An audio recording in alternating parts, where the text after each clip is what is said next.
Hello बच्चों, NCERT solution में एक बार फिर से आप सभी का स्वागत है। इस वीडियो में हम एनसीईआरटी का जो चैप्टर नंबर 1 है साइंस का, केमिकल रिएक्शन एंड इक्वेशन, उसके एनसीईआरटी क्वेश्चन को सॉल्व करेंगे। पिछली वीडियो में हमने क्वेश्चन नंबर 1 से लेकर के क्वेश्चन नंबर 14 तक सारे क्वेश्चन सॉल्व कर लिए थे। फिलहाल इस वीडियो में हम क्वेश्चन नंबर 15 से आगे फर्दर सॉल्व करेंगे। कोशिश करेंगे कि इस वीडियो में हम पूरा चैप्टर नंबर 1 कंप्लीट कर लें। तो चलिए क्लास को शुरू करते हैं, बने रहिए हमारे साथ। Question number 15, what do you mean by precipitation reaction and explain by giving examples. हमें इस क्वेश्चन में बताना है कि प्रेसिपिटेशन रिएक्शन क्या होता है, उसके साथ साथ हमें उसका एग्जाम्पल भी देना है। तो पढ़ लेते हैं। A reaction in which N insoluble substance formed is called precipitation reaction. वो रिएक्शन जिसमें कोई इनसॉल्युबल सब्सटेंस फॉर्म होता हो। इनसॉल्युबल सब्सटेंस किस में? वाटर में। कोई एक्वस सोल्यूशन में इनसॉल्युबल सब्सटेंस फॉर्म होता है, उसको हम प्रेसिपिटेशन रिएक्शन कहते हैं। ठीक है, एग्जाम्पल देख लेते हैं।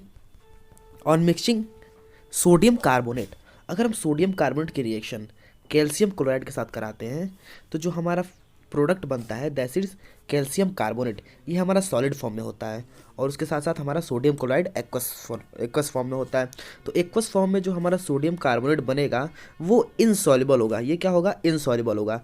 इसको हम पीपीटी बोलते हैं, प्रेसिपिटेट, और इस पूरे रिएक्शन को बोलते हैं प्रेसिपिटेशन रिएक्शन। ठीक है, ये सॉलिड फॉर्म में होता है जो सॉल्युबल नहीं होता है। ठीक है, क्वेश्चन नंबर 2 देख लेते हैं, एग्जाम्पल नंबर 2 देख लेते हैं।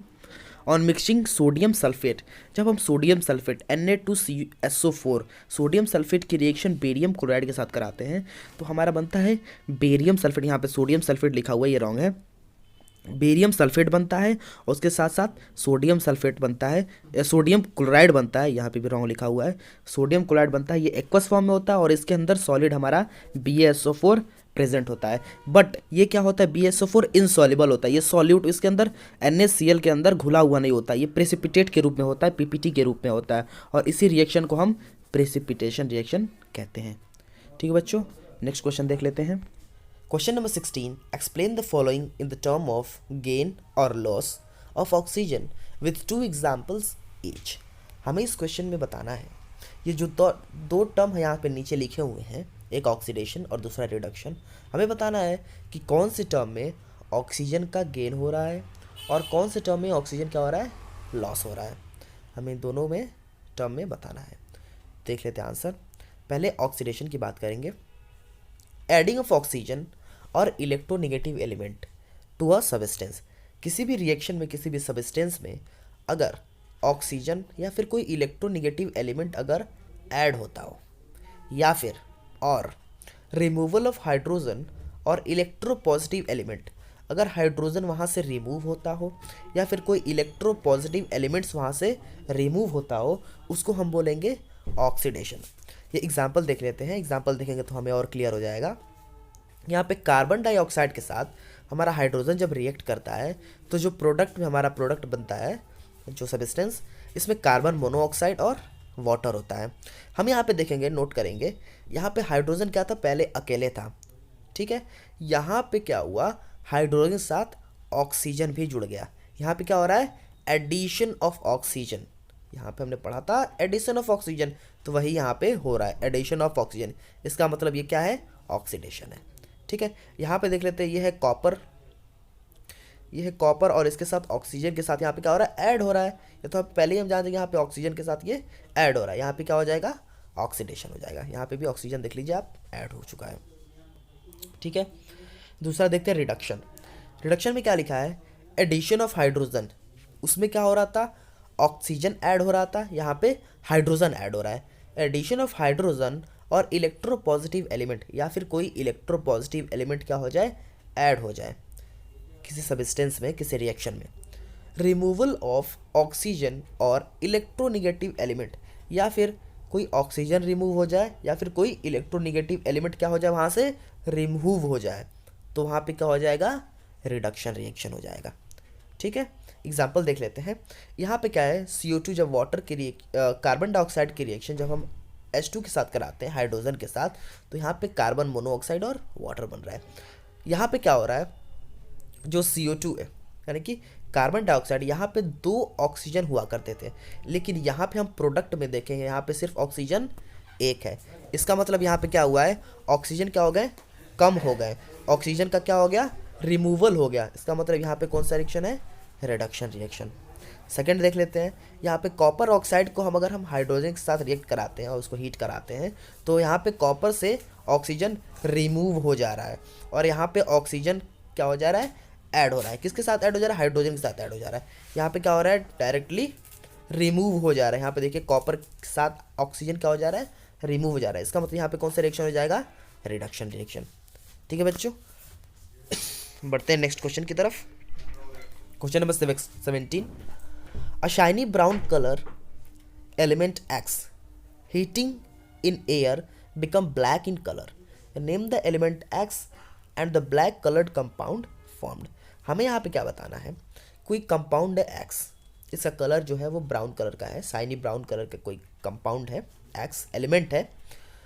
इसे जब हम एयर की प्रेजेंस में हीट कर रहे हैं तो ब्लैक कलर का हो जा रहा है, उसका कलर चेंज हो जा रहा है। पहले क्या था, शाइनी कलर का था, शाइनी ब्राउन कलर का, अब क्या कलर हो गया उसका, ब्लैक कलर का कलर हो गया है।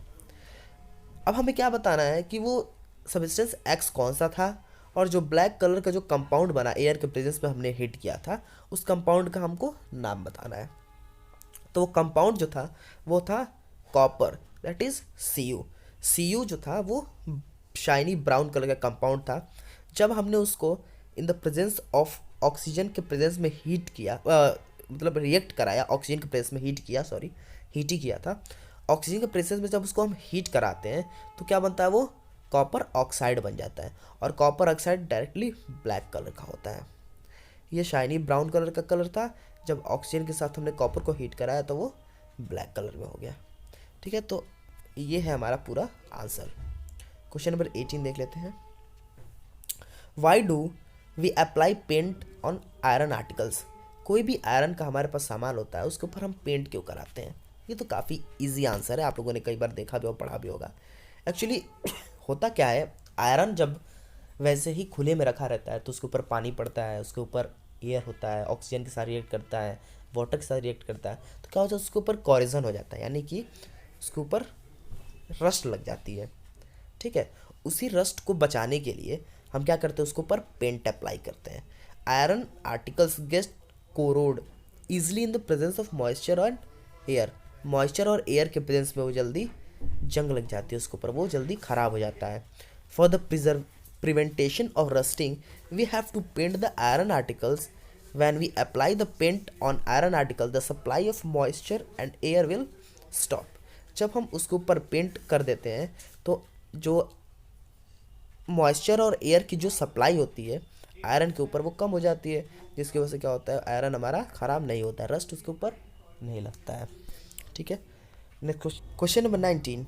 Oil and fat containing food items are flushed with nitrogen, why. हमें यहाँ पे बताना है कि जो कोई भी फूड आइटम्स होते हैं, ऑयल और फैट कंटेनिंग फूड आइटम्स जो होते हैं, उनको नाइट्रोजन में क्यों पैक कर किया जाता है। जो भी पैकेट्स होते हैं उसके अंदर नाइट्रोजन गैस भरा जाता है, ऐसा क्यों होता है। ऐसा इसलिए होता है क्योंकि नाइट्रोजन गैस जो होता है वो इनर्ट गैस होता है, मतलब कि वो अनरिएक्टिव गैस होता है, वो रिएक्ट नहीं करता है किसी भी गैस के साथ, मतलब किसी के साथ भी वो रिएक्ट नहीं करता है। तो क्या होता है, उसको जब हम ऑयल और फैट कंटेनिंग फूड आइटम्स पे जब हम उसको ऐड करते हैं तो रिएक्शन नहीं करता, उसको ख़राब नहीं करता है। वहीं पे अगर हम ऑक्सीजन के साथ कर देते हैं तो ऑक्सीजन क्या करता है, ऑयल और फैट कंटेनिंग जो फूड आइटम्स होते हैं उसको ऑक्सीडाइज कर देता है, उसको ख़राब कर देता है। इसीलिए हम उसके अंदर नाइट्रोजन भरते हैं ताकि वो क्या हो, रिएक्ट ना करे और हमारा फूड जो लंबे समय के लिए प्रिजर्व हो जाए। ठीक है, प्रिजर्वेशन के लिए मेनली उसको हम यूज़ करते हैं। ठीक है बच्चों, क्वेश्चन नंबर 20 देख। Question number 20, explain the following terms with one example each. यहाँ पे जो दो टर्म्स लिखे हुए हैं, कॉरिजन और रेंसिडिटी, हमें बताना है ये दोनों टर्म्स क्या होते हैं और उसका विद एग्जाम्पल भी देना है हमको। तो पहला क्या है, कॉरिजन। कॉरिजन एक ऐसा प्रोसेस होता है, corrosion is defined as a process where the substance will degrade using metal. मतलब कि क्या होता है, ये एक ऐसा प्रोसेस होता है जिसमें जो मेटल्स होते हैं वो धीरे धीरे डिग्रेड हो जाते हैं, मतलब कि धीरे धीरे ख़त्म होने लगते हैं। क्यों ख़त्म होते हैं, क्योंकि जो मेटल्स होते हैं ना वो ऑक्सीजन के साथ या फिर वाटर के साथ मिलके अपने हाइड्रेट्स ऑक्साइड्स बना लेते हैं, जैसे आयरन, कॉपर या फिर सिल्वर। जो हमारे मेटल्स होते हैं ये जैसे ही ऑक्सीजन या फिर वाटर के प्रेजेंस में आते हैं तो ये ऑक्साइड्स बनाते हैं। ठीक है, और ये जो ऑक्साइड्स होते हैं ना ये धीरे धीरे क्या होता है, मेटल को ख़त्म करने लगते हैं, मेटल धीरे धीरे हमारा ख़त्म होने लगता है, जिसकी वजह से ये हमारा कॉरिजन होता है। ठीक है, दूसरा है रेंसिडिटी। रेंसिडिटी क्या होती है? It is a process in which fat and oils are oxidise. This can be easily identified by the change in taste and smell is known as rancidity. क्या होता है? जो फैट और ऑयल कंटेनिंग जो food items होते हैं वो oxidise हो जाते हैं। ऑक्सीडाइज कैसे होते हैं? ऑक्सीजन के प्रेजेंस में वो ऑक्सीडाइज हो जाते हैं, मतलब कि ख़राब हो जाते हैं। और उसको हम आइडेंटिफाई कैसे कर सकते हैं? उसके स्मेल में चेंज आ जाता है, टेस्ट में चेंजिंग आ जाती है। तो इस प्रोसेस को हम कहते हैं रेंसिडिटी। मतलब ये कि जो ऑक्सीडेशन होता है किसका? फूड आइटम्स का, फैट और ऑयल कंटेनिंग फूड आइटम्स का, उसको हम रेंसिडिटी कहते हैं। ठीक है, एग्जाम्पल क्या है? when we will when you will keep for a long time any chips packet, then the taste of smell of the chips changes। कह रहा है जब भी हम कोई चिप्स पैकेट को वैसे ही खुले करके अंदर बंद अगर करके हम रखते हैं तो ऐसा नहीं होता, क्योंकि उसके अंदर नाइट्रोजन भरा जाता है, हमने अभी पिछले क्वेश्चन में पढ़ा था। लेकिन अगर हम खुले पैकेट को वैसे ही रख दें तो टेस्ट और स्मेल में क्या हो जाता है? फ़र्क आने लगता है। ऐसा क्यों होता है? क्योंकि वो क्या हो जाता है? फूड आइटम क्या हो जाता है? ऑक्सीडाइज हो जाता है, यानी कि ख़राब हो जाता है। ठीक है, इसका बचाने का तरीका क्या होता है? रेसिडिटी को हम कैसे बचा सकते हैं? By adding some antioxidants like BHA एक एंटीऑक्सीडेंट होता है BHA। इसको अगर हम ऐड कर दें उसके अंदर तो क्या होता है? हमारा जो फूड आइटम है वो ख़राब नहीं होगा। या फिर दूसरा है फूड आइटम्स को हम रेफ्रिजरेटर्स में रख दें। फूड आइटम्स को हम वैसे ही रेफ्रिजरेटर में रख के अपने उसको मतलब ख़राब होने से हम उसको बचा लेते हैं। तीसरा है keep the eatable items in air tight container. Air tight containers में रख दें। जैसे चिप्स वगैरह के पैकेट हमारे पास आते हैं, एयर टाइट कंटेनर्स में होते हैं, वो कभी ख़राब नहीं होते हैं। Keep the food in nitrogen environment because nitrogen use to prevent further oxidation. और हम फूड आइटम्स को क्या रख सकते हैं? नाइट्रोजन कंटेनिंग इन्वायरमेंट में रख सकते हैं। इसका मतलब कि ऐसी जगह पर रखें जहाँ पे नाइट्रोजन क्या हो? काफ़ी ज़्यादा हो। वो क्या करता है? फर्दर ऑक्सीडेशन नहीं होने देता है। जो फूड आइटम्स हमारे होते हैं जिसके अंदर फैट्स होता है, काफ़ी ज़्यादा ऑयल्स होते हैं, वो क्या करता है? फिर ऑक्सीडेशन नहीं करने देता है ऑक्सीजन के साथ। इसलिए हमारा फूड आइटम क्या हो जाता है? बचा रहता है, ख़राब नहीं होता है। ठीक है बच्चों, तो यहीं पे हमारा ये पूरा चैप्टर कंप्लीट होता है। नेक्स्ट वीडियो में हम नेक्स्ट चैप्टर शुरू करेंगे। तब तक के लिए thanks for watching and take care.